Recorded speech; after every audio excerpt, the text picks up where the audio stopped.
The heir has finally been chosen, Victoria announced from the head of the table, her voice smooth and confident, as if the future of the Harrison family had already been decided long before any of us sat down that evening. No one argued. No one even looked surprised. That was what unsettled me most. The massive dining room glowed beneath crystal chandeliers that had hung there for generations. Reflections shimmered across polished oak and silver serving trays while rain tapped softly against the tall windows overlooking the estate grounds.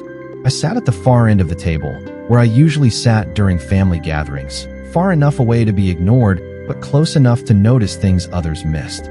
Isabel stood beside David, pouring wine with practiced elegance. David barely touched his glass. His shoulders were tense, his eyes tired. Across from him, Ethan watched everyone with quiet curiosity, the kind that made powerful people uncomfortable. Eleanor sat beneath the chandelier with her hands folded in her lap. She avoided eye contact with everyone at the table. That alone caught my attention. Eleanor had spent decades preserving family traditions. She never looked afraid. Tonight, she looked terrified. Then the envelopes arrived. James moved carefully around the room, placing one in front of each family member. No explanation. No announcement, just cream-colored envelopes embossed with the Harrison crest. The room fell silent. I opened mine and found only a printed menu for the evening. Around me, others examined their envelopes with varying degrees of interest. Then Ethan frowned. "This has to be some kind of mistake," he said. Every head turned toward him. He slowly lifted a small card from the envelope. Even from where I sat, I could read the words printed across it. "Future Harrison Patriarch." Nobody spoke. For a moment, the entire room froze. Isabel recovered first. She laughed softly and reached for her wine glass. Victoria smiled. David looked down at the table. But Eleanor looked as though all the air had left her body. Her face turned pale. Her fingers tightened around the edge of her chair. It lasted only a second before she forced a smile, but I saw it. Ethan saw it too. The conversation resumed, awkward and forced. Yet something had already changed. The card was supposed to mean certainty. Instead, it created doubt. Because in that brief moment, I realized the most powerful people in the room were not celebrating a decision. They were protecting a secret. And whatever that secret was, it had something to do with the heir everyone thought they already knew. The rest of the dinner moved forward as if nothing unusual had happened, but nobody seemed capable of relaxing. The soft sound of silverware against china echoed through the enormous room while rain continued to streak across the tall windows. Ethan slipped the card back into his envelope, yet I noticed he never stopped watching the people around him. He was not looking for answers anymore. He was looking for reactions. That was a very different thing. Victoria carried the conversation with effortless control, directing topics toward charity events, business partnerships, and upcoming renovations to the estate. Isabel supported her at every turn, smoothly filling uncomfortable silences before they could become questions. To anyone outside the family, the evening would have appeared perfectly normal. But families do not reveal their secrets through words. They reveal them through what they refuse to say. Eleanor barely touched her food. Several times I caught her staring at Ethan when she thought nobody was looking. Each time, she quickly lowered her eyes. David noticed it too. I could see confusion building behind his exhausted expression. He had spent his entire life carrying expectations that belonged to the Harrison name. Yet tonight, for the first time, he looked like a man wondering whether he truly understood his place within it. Halfway through dessert, Thomas finally arrived. The family attorney rarely attended dinners unless something important was happening. His silver hair was damp from the storm outside, and his dark overcoat carried droplets of rain onto the polished hardwood floor. The room immediately grew quieter. James appeared from nowhere to take the coat. Thomas thanked him and took a seat near the center of the table. His eyes slowly moved across every face before settling briefly on Eleanor. Something passed between them. Not a greeting, not surprise, recognition, the kind shared by two people carrying the same burden. Then Thomas looked toward Ethan. The silence that followed lasted only a few seconds, but it felt much longer. Finally, he spoke. "I hope everyone understands that some family histories are more complicated than they appear." Victoria forced a smile. "That sounds unusually dramatic for a lawyer." A few people laughed politely. Thomas did not. The truth does not become less important simply because it has been hidden for a long time, he replied. Nobody responded. Even the laughter disappeared. I watched Eleanor's hands begin to tremble beneath the tablecloth. At that moment, I became certain of something. The strange card had not been placed in Ethan's envelope by accident. Someone wanted a question to be asked, and someone else was terrified of the answer. Dinner ended later than usual, but nobody seemed eager to leave. Small conversations formed around the room while servants cleared the table, yet an invisible tension lingered beneath every polite smile. I remained where I was, watching. People reveal more after a difficult moment than during it. Ethan drifted toward the grand staircase, pretending to study the framed family portraits that lined the wall. In reality, he was thinking. I could tell. He had inherited that habit from someone, though I was no longer certain from whom. Across the room, Victoria and Isabel stood near the fireplace, speaking in low voices. Their expressions remained calm, but their posture betrayed unease. Every few seconds, one of them glanced toward Ethan. David noticed it too. He stood alone near the windows overlooking the dark lawn, his hands buried in his pockets. He looked less like a future leader and more like a man trapped inside expectations he never chose. Then something unexpected happened. Eleanor quietly rose from her chair and left the room. No announcement, no excuse. She simply disappeared through a side hallway. Most people did not notice. I did. So did Ethan. A few moments later, he followed. Curiosity pulled me from my seat as well. The hallway beyond the dining room was lined with antique photographs and old oil paintings. The farther I walked, the quieter the house became. Near the library door, I heard voices. Eleanor's voice trembled. Ethan's remained calm. "Grandmother, what are you afraid of?" he asked softly. Silence followed, long enough to feel painful. "Some truths protect people," Eleanor finally said. "And some truths destroy families." Ethan did not back away. "Then why does everyone look terrified whenever my name comes up?" Another silence. When Eleanor answered, her voice was barely above a whisper. "Because some mistakes do not stay buried forever." I stepped back before they could see me. My heart was beating faster now. Not because I understood the mystery, but because the pieces were beginning to move. As I returned toward the main hall, I nearly collided with Sophia. The young attorney had arrived quietly during dessert and was reviewing documents on a tablet. She looked up at me with sharp, observant eyes. "Interesting evening," she said. "That is one way to describe it," I replied. Sophia hesitated before speaking again. "Mr. Harrison, has anyone ever told you that the oldest secrets are usually hidden in the safest places?" Before I could answer, she walked away. I watched her disappear down the corridor and felt a strange certainty settle over me. The questions surrounding Ethan had existed long before tonight. Someone had spent years protecting those answers. And somewhere inside that house, the first crack in the lie had finally appeared. Sleep did not come easily that night. The storm had passed, but the house seemed unwilling to rest. I sat alone in my study overlooking the east lawn, watching moonlight settle across the grounds that had belonged to the Harrison family for generations. Sophia's words lingered in my mind. The oldest secrets are usually hidden in the safest places. At first, I thought she was speaking about documents or legal records. The longer I sat there, the more I realized she might have meant something else entirely. Memories. Families hide things inside stories. They repeat certain versions of the past until nobody remembers there was ever another version. I began thinking about events from decades earlier. Small moments, forgotten conversations, details that never seemed important at the time. One memory returned more clearly than the others.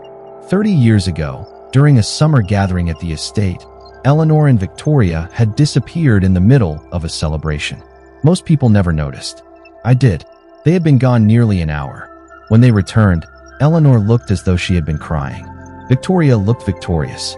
At the time, I assumed it was another family disagreement. Now I was not so sure. Another memory surfaced. David as a young boy. Eleanor hovering around him with unusual concern.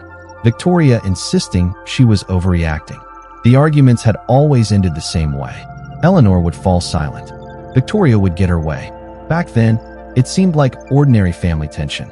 Looking back, it felt different, as though they had been protecting opposite sides of the same secret. The following morning, I woke early and wandered through the quiet halls before the rest of the house stirred. The portraits along the corridor seemed different now. Every painted face carried a story. Every generation had its scandals, its rivalries, its hidden truths. Near the rear staircase, I found James arranging fresh flowers in a silver vase. He glanced up and immediately knew I had not slept much. "Long night, sir?" he asked. "Long thoughts," I replied. James nodded as though he understood the difference. For a moment, neither of us spoke. Then he carefully set down the vase and looked toward the hallway leading to the old West Wing. "Some rooms stay locked because nobody needs what is inside," he said quietly. "And some rooms stay locked because someone is afraid of what is inside." Before I could respond, he returned to his work. Yet his words followed me down the hallway. By noon, I found myself standing outside a rarely used section of the house. Dust covered the windows. The door had not been opened in years. As I stared at it, a strange feeling settled over me. Whatever answer everyone feared was no longer hidden at the dinner table. It was hidden, somewhere inside the history of this house itself. The door to the West Wing was heavier than I remembered. When I pushed it open, the hinges protested with a low groan that echoed through the empty corridor beyond. Dust floated through shafts of afternoon sunlight. The air carried the faint scent of old paper, cedar wood, and time itself. Very few people came here anymore. Entire generations of family history had been packed away and forgotten. Or perhaps hidden. I moved slowly through the corridor, passing covered furniture and framed photographs wrapped in protective cloth. At the far end stood a small storage room that had once belonged to Eleanor's late father. The lock was old, but not difficult to open. Inside, shelves lined every wall. Boxes were stacked neatly from floor to ceiling. Most were labeled with dates from decades ago. Birth records, property documents, correspondence, financial reports. The ordinary paperwork of a family that had accumulated wealth over generations. Yet one box immediately drew my attention. Unlike the others, it carried no label. It sat alone on the highest shelf, protected beneath a layer of dust thick enough to suggest nobody had touched it in years. I carefully lowered it onto a table and opened the lid. Inside were photographs, dozens of them, family gatherings, holiday dinners, charity events, birthdays. At first, nothing seemed unusual. Then I noticed a photograph from nearly 25 years ago. Eleanor stood smiling beside Victoria. Between them was a baby wrapped in a pale blue blanket. Written on the back was a date. Nothing else. No name. No explanation. I continued searching. More photographs appeared. The same child. Different ages. Different locations. Yet something about the timeline felt wrong. Certain years were missing entirely. Other events appeared out of sequence. It was as if someone had carefully assembled a version of history while removing pieces that did not fit. A quiet knock interrupted my thoughts. I looked up to find Sophia standing in the doorway. She carried a thin folder beneath her arm. "I thought I might find you here," she said. Her eyes settled on the photographs spread across the table. For a moment, she said nothing. Then she placed the folder beside me. "Thomas asked me to review archived legal records this morning," she explained. Most were routine. One was not. Inside the folder was a copy of an old trust amendment. The date matched the photographs almost exactly. One paragraph had been highlighted. I read it twice before looking back at her.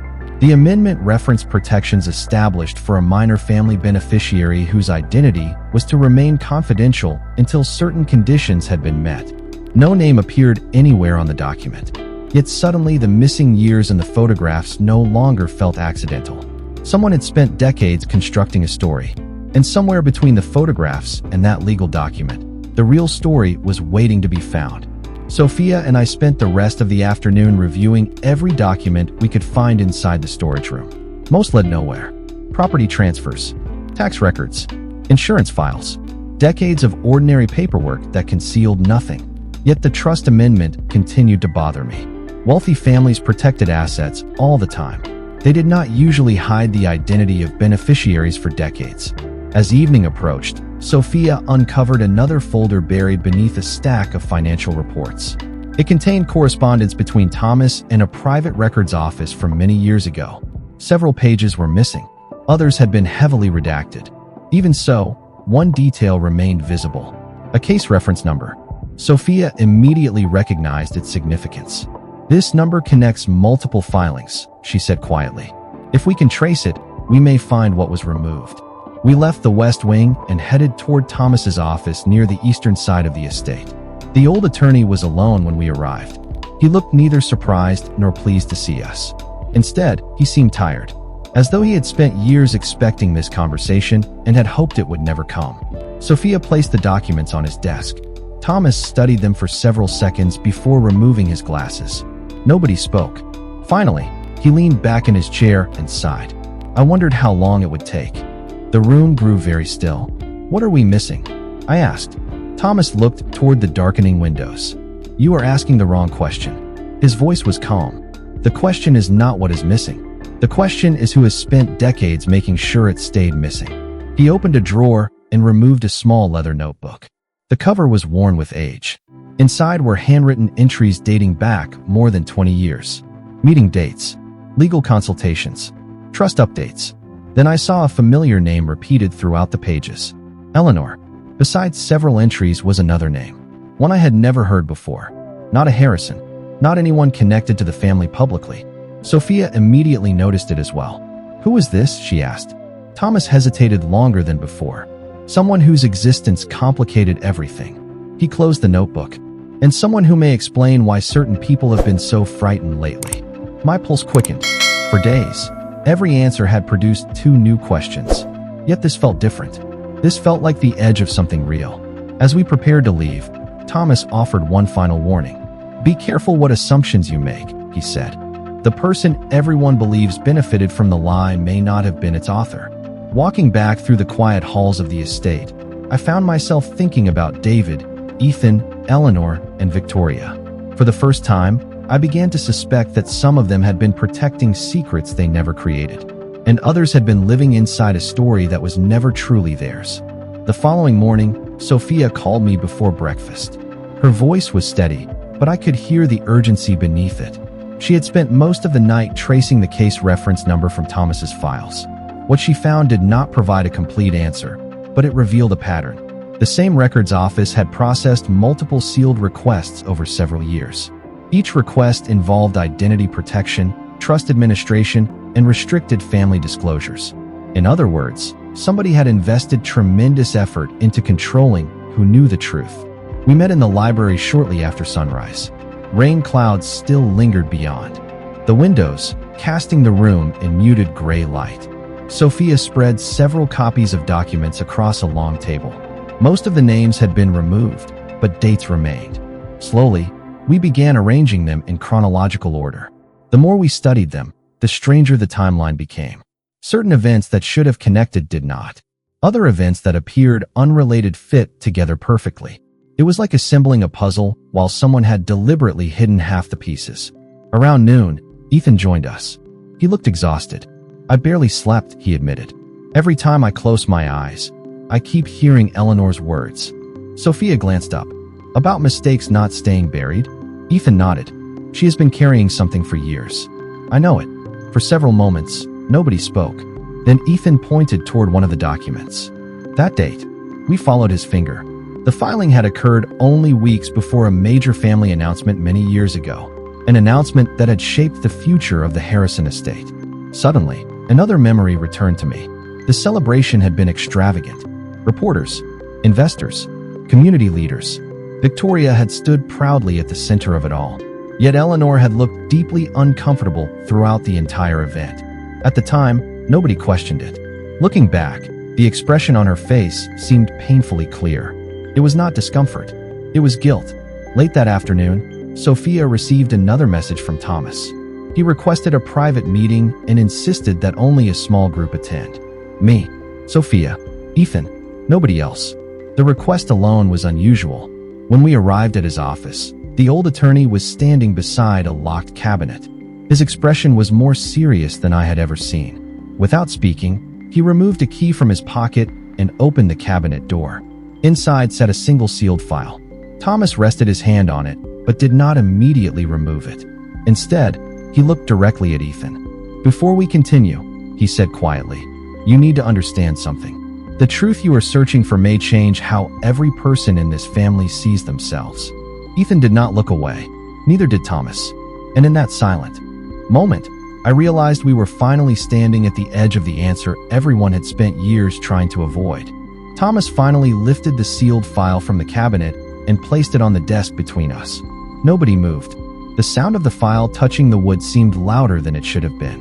Years of silence, years of fear, years of carefully managed appearances suddenly rested inside a single folder.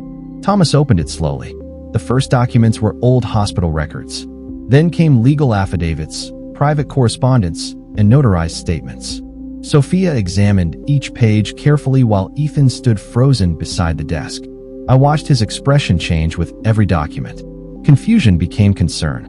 Concern became disbelief. One letter in particular drew everyone's attention. It had been written by a physician more than 2 decades earlier.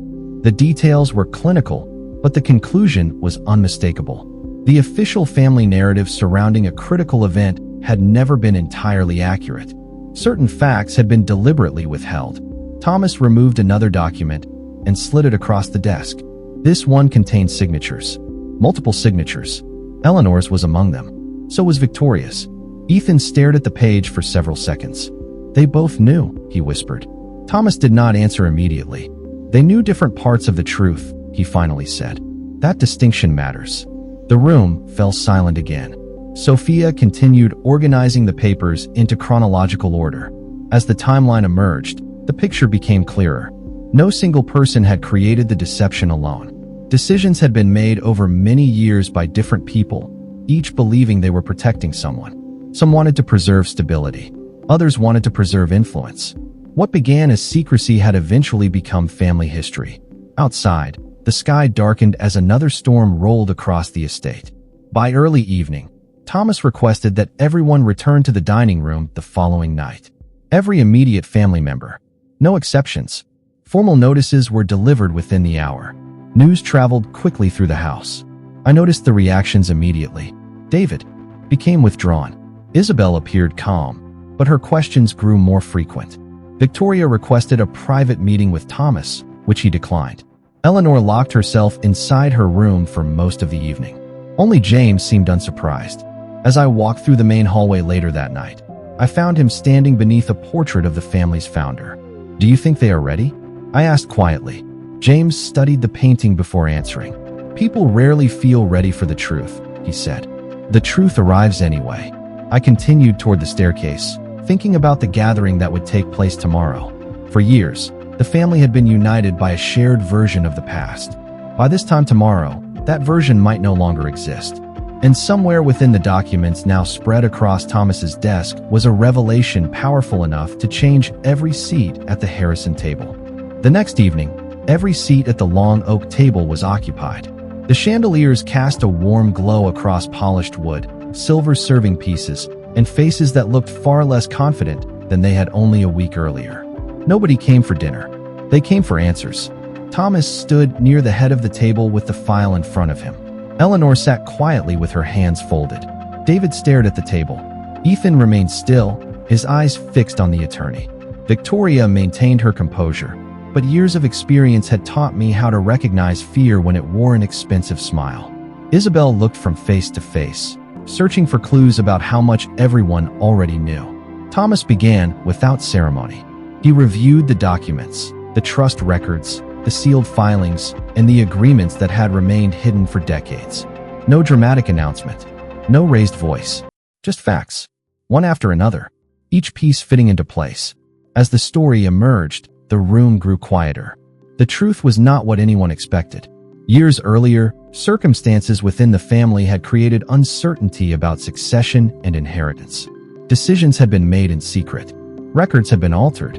Information had been withheld, not to enrich one person, but to preserve stability and protect reputations. What started as a temporary solution became a permanent deception. Then Thomas revealed the final document. It identified the individual whose interests the hidden trust had been created to protect all those years ago. Ethan's face drained of color. David closed his eyes. Eleanor lowered her head. The room seemed to stop breathing. The protected beneficiary had been connected to the family in a completely different way than everyone had believed. The assumptions that had shaped relationships for decades were wrong. The carefully maintained narrative was wrong. Even the rivalries built around inheritance had been based on incomplete information. No one spoke for several seconds. Then Eleanor finally did. Her voice trembled, but her words were clear. She admitted that she had carried the burden for years because she believed exposing the truth would destroy the family. Victoria admitted she had chosen control over honesty because she feared losing everything she had worked to preserve. David looked less angry than relieved. Ethan looked less shocked than saddened. The mystery that had haunted the family for decades had finally ended. As the meeting concluded, nobody celebrated. There was no victory in the room, only understanding. I remained seated at the far end of the table, watching the people around me. The estate was unchanged. The chandeliers still glowed. The portraits still lined the walls. Yet everything was different. Because the strongest inheritance was never money, property, or a family name. It was the truth. And once the truth finally had a seat at the table, nobody could ask it to leave.